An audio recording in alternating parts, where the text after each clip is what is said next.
I invited everyone for New Year's. Midnight came, no one answered, no one arrived. 5 days later, Dad texted, "Send $10,000 for your sister's baby shower venue." I sent $3 with the note, confetti. Then I reversed every tuition payment. 3 days later, Mom was crying on my porch. If I could go back, I wouldn't change a single thing. That's how I know I'm not the same girl I was on December 31st. I'd spent 6 weeks planning the perfect New Year's Eve. Not a quiet dinner, not a group text for takeout. A real event. I rented heat lamps and bistro lights for the backyard, ordered custom cocktail menus, printed real invitations with foil lettering. I even booked a magician for the kids because Amanda swore her 3-year-old was obsessed with magic. I paid for everything out of pocket. The RSVP list had 34 names. Every single one checked yes. Parents, siblings, cousins, Amanda, her husband Derek, their daughter, even Derek's weird brother who always hits on me at family events. Yes to all. Jake, my boyfriend, thought I was overdoing it. I thought I was finally doing something just for me. For once. I made a playlist. I cleaned every room. I got an extra fridge just for drinks. I bought a black velvet jumpsuit with a gold zipper down the back. Jake helped me hang the lights. At 7 p.m. on the 31st, everything was glowing and ready. 7:30. Nothing. 8 p.m. Still nothing. I texted Mom. No reply. 8:45. Jake went to get ice just in case we somehow ran out, thinking people might still flood in late. I took a photo of the setup and posted it to the family group chat. Read by no one. By 10 p.m. I started to get that feeling. That sharp, cold realization that hits your ribs like a shovel. No one was coming. Midnight came. I sat alone by the fire pit while Jake made me a drink I didn't touch. I watched the fireworks burst over the cul-de-sac. I didn't cry, not then. I just kept refreshing my messages. Still nothing. January 1st passed. January 2nd. I tried calling Mom. Straight to voicemail. Dad didn't even open my text. Amanda went completely dark, which was ironic since I'd been the one who gave her the down payment for her car when she couldn't drive to work pregnant. The silence was too coordinated to be accidental. On January 5th I got the text. It was from Dad. It said, "Send $10,000 for your sister's baby shower venue." We went with the Wilshire Club. No apology. No mention of New Year's. Just a demand like I owed them something. I stared at the message for 2 minutes before sending him $3 on Venmo with the note. Confetti. Then I did something I knew none of them were expecting. Amanda's tuition for nursing school, the one she used to brag about finishing with no debt, was paid for by me. Quietly, monthly for the last 2.5 years. I'd done it because no one else could, and I never told anyone because she begged me to keep it between us. Said Mom would lose her mind if she found out. I logged into the payment portal and filed a reversal. Every invoice had my name on it. The refund hit my account 4 days later. They must have called the school and gotten the news because on day 3, there was a knock on my door. It was Mom. She was crying, but not like someone who was sorry. She looked panicked. She was holding a manila folder, the old kind we used to keep tax stuff in. She was shaking, and not just from the cold. Behind her stood Amanda, arms crossed. No baby bump in sight. No husband. Just her, and a look that told me something was very, very wrong. She said, "We need to talk. It's not what you think." He was right. And it was much worse than I ever imagined. I didn't open the door all the way. I just stood there letting the cold air crawl into the house while they shifted on the porch. Mom had mascara smeared under her eyes, and Amanda looked thinner than I remembered, like she hadn't eaten or slept properly in a while. It was Amanda who finally asked if they could come in. I didn't say yes. I just stepped aside. They walked into the living room like they were entering a stranger's house, which was ironic, because it had been my couch Mom cried on last time Dad threatened to leave her. My guest room Amanda slept in when she was pregnant and fighting with Derek. My kitchen where I made them breakfast like it was normal. Jake didn't say anything. He just stood in the hallway watching. Mom sat on the edge of the couch, clutching that manila folder like it was glued to her hand.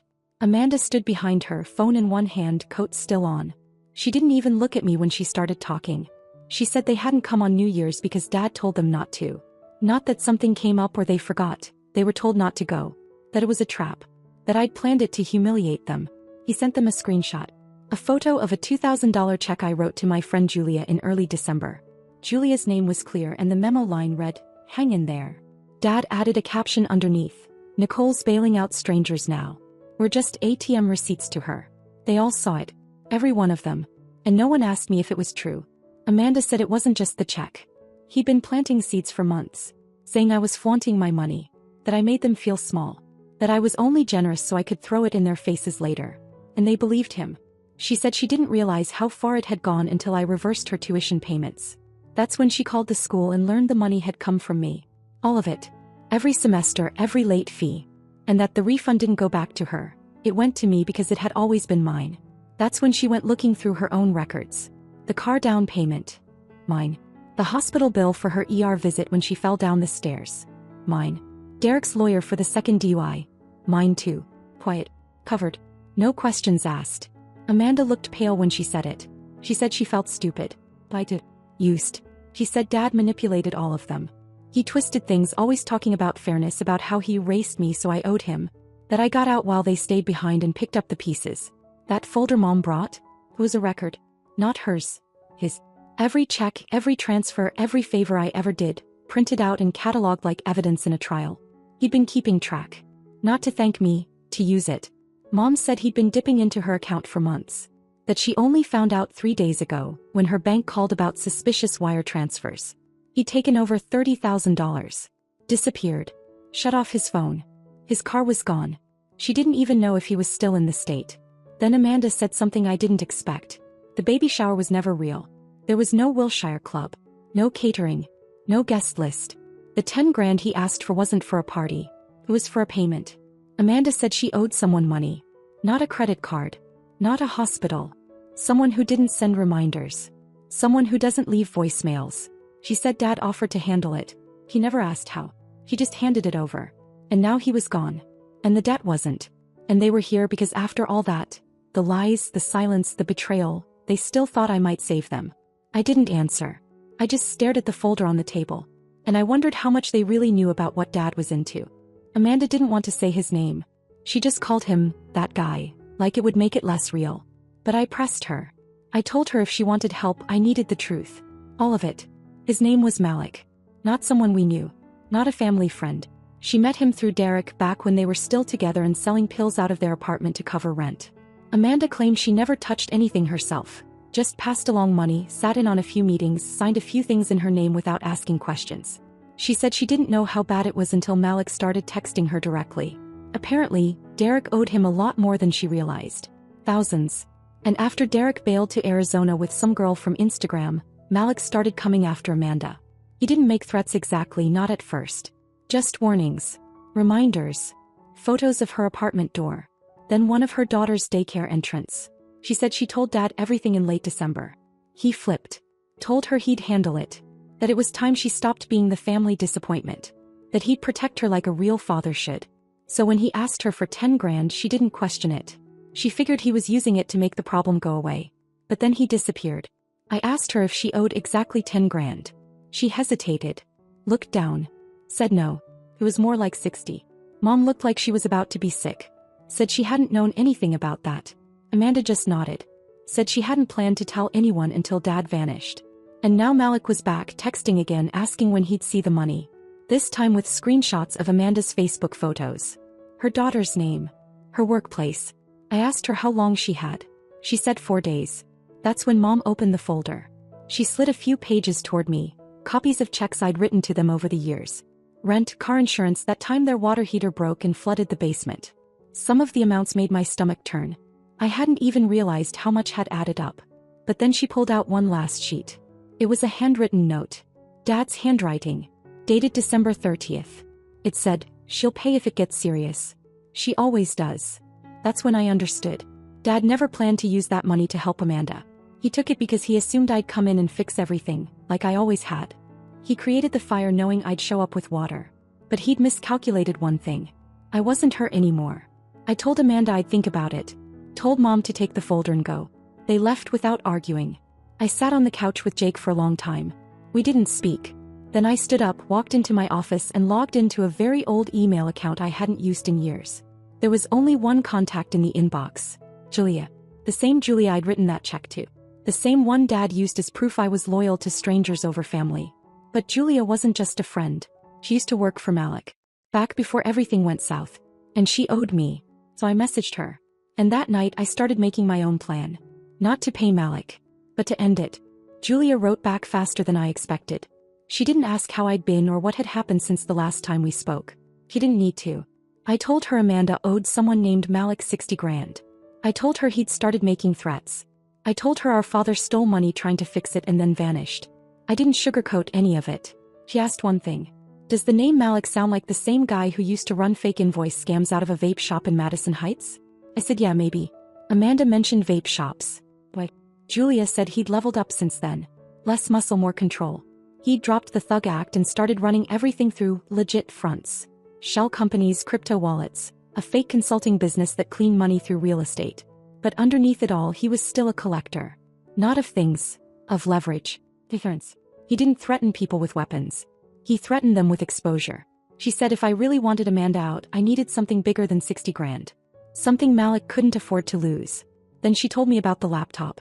She said Malik kept it off-grid. No cloud backups. No email attachments. Just a local drive filled with client files. It lived in a second-floor office space above a failed martial arts studio. The front door was locked with a keypad, but the building's security system hadn't worked since 2019. She knew the layout because she'd used to clean the unit next door. And she had a code. I asked if this was safe. He just said, "You asked me for help. This is the help." That night, I sat across from Amanda at my kitchen table and laid it all out. She looked at me like I was speaking a different language. She didn't want to do it. Said it sounded illegal. I reminded her she was already neck-deep in illegal. She didn't argue with that. I told her we weren't stealing money. We were copying files. Evidence. Enough to either blackmail Malik back or hand him over to someone who wouldn't hesitate. She agreed. Sort of. Tuesday afternoon we went. She drove separately. We parked around the back. Office complex, gray stucco, half of the units either empty or filled with businesses that had one-star Yelp reviews and no real clients. It looked dead from the outside. No cameras. No alarms. I walked in first. Pretended I was there for the tax accountant down the hall. Amanda waited 5 minutes, then followed. She knocked on Malik's door. No answer. She keyed in the code Julia gave us. It clicked. We were in. Inside, the place looked like a dentist's waiting room. Minimal. Clean. But the desk. That was the only thing that mattered. A single laptop sat open, charging, wallpapered with some generic forest scene. No password screen. Just 4 folders on the desktop. Personal. Clients. Clean files. No contact. But there was a 5th folder. Hidden behind a window in the corner. It was called Burn Box. I clicked it. Inside were dozens of subfolders. All names. First and last. I recognized 2 right away. One of them was Amanda's. The other? Derek. Each folder had photos. PDFs. Voice memos. Copies of texts. Even surveillance stills. Amanda at daycare pickup. Derek counting cash in the kitchen. One file was just a spreadsheet of account numbers. Another was a list of names under the title, Potential Leverage Financial Dependents.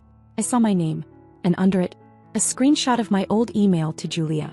The one where I helped her escape from Malik years ago. He had it. I told Amanda to start copying everything. We pulled out 2 drives. Took both just in case one failed. She moved fast. We zipped through the folders, grabbing everything.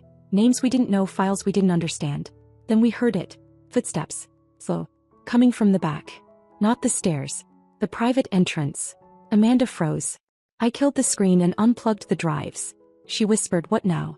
There was no time to answer. The back doorknob turned. Fully. Not forced.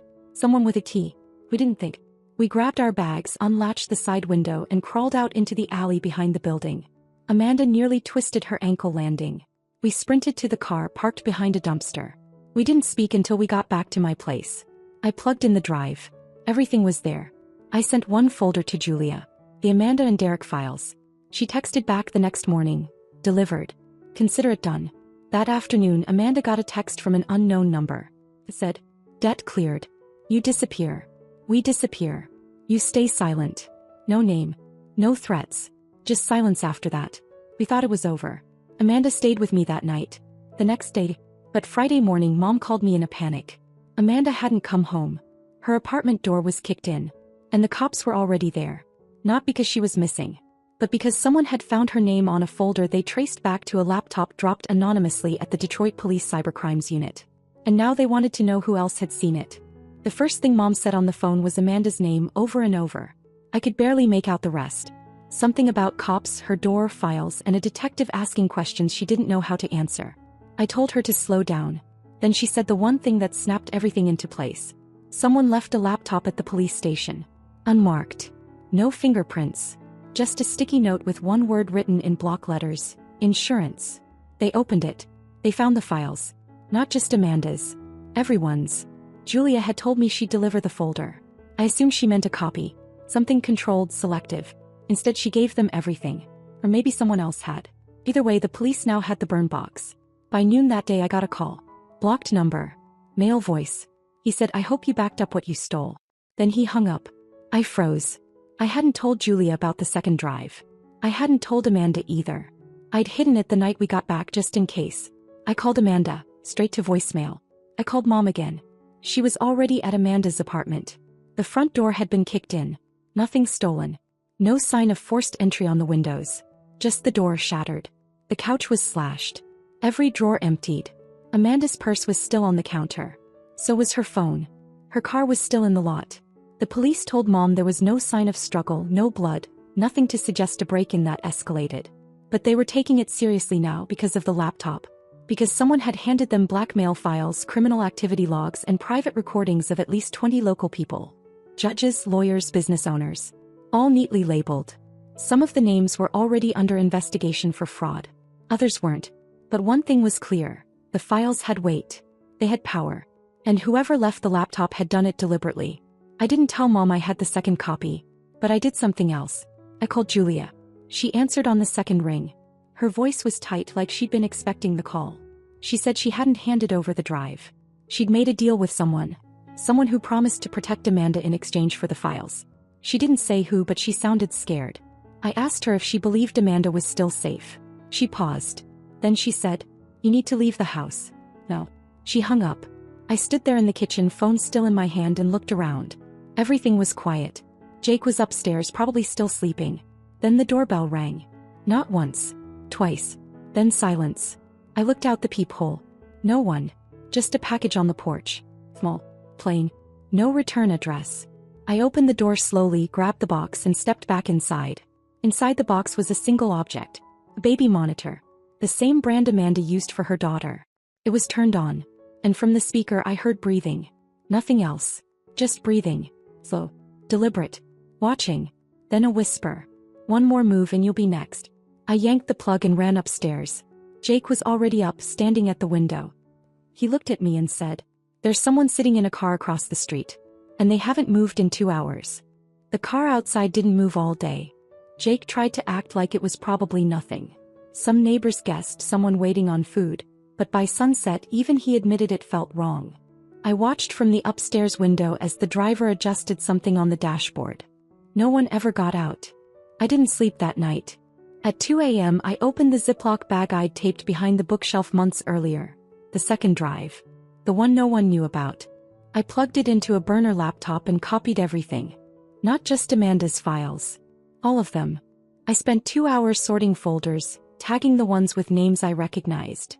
Local judges, 2 former clients of mine, a sitting state representative. When I was done, I created a cloud backup on a dummy account and scheduled a mass email to go out in 72 hours. Encrypted zip, auto password, time-locked release. If I didn't stop the timer, it would land in the inboxes of 2 local news stations, a federal prosecutor's office, and a handful of law blogs with a history of publishing leaks. Then I packed a bag. At noon the next day I got a voicemail from Julia. No greeting.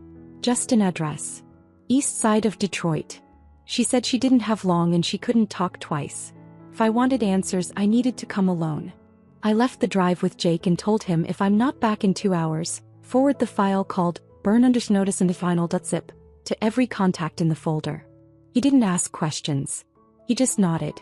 I drove to the address. It was a parking lot behind a closed strip mall. Julia was leaning against the wall, hoodie up, hands in her pockets. She didn't look like herself. She looked scared. She told me Amanda wasn't missing. She was being protected. But not by police. Not by anyone official. She said a man named Vin had taken over Malik's operation 6 months ago. More structure. Less chaos. Vin didn't need fear to control people, he used opportunity. He gave Amanda a way out.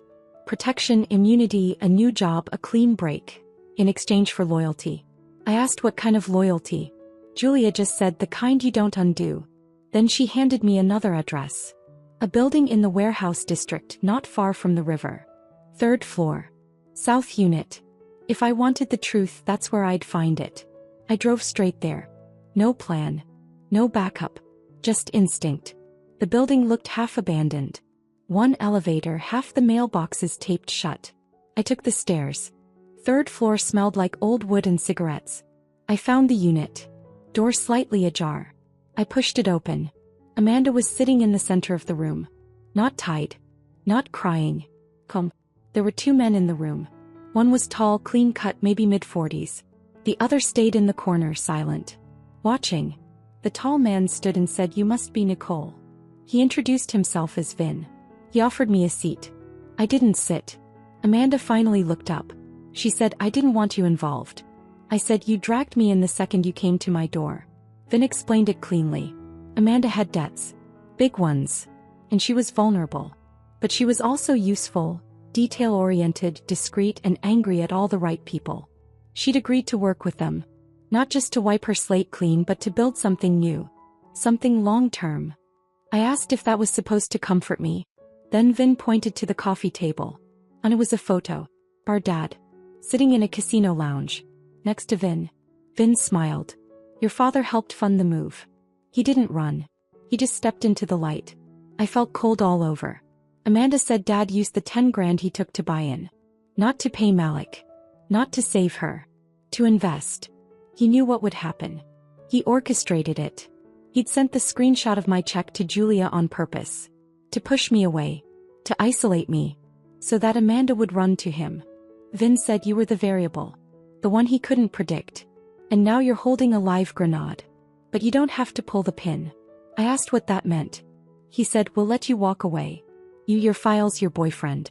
We even scrub Amanda's involvement from every record we've got. But only if you bury what's on that drive. No release. No threats. You disappear. You get a clean slate too." I didn't respond. He walked over, handed me a burner phone and said, "One button. One decision. Say no and people you love start vanishing." I looked at Amanda. She didn't look trapped. She looked chosen. And for the first time I understood she hadn't been pulled in. She stepped in. With her eyes wide open. I took the phone. Left without saying goodbye. Back home Jake was pacing. The car outside was gone. I told him to pack his stuff. We were leaving that night.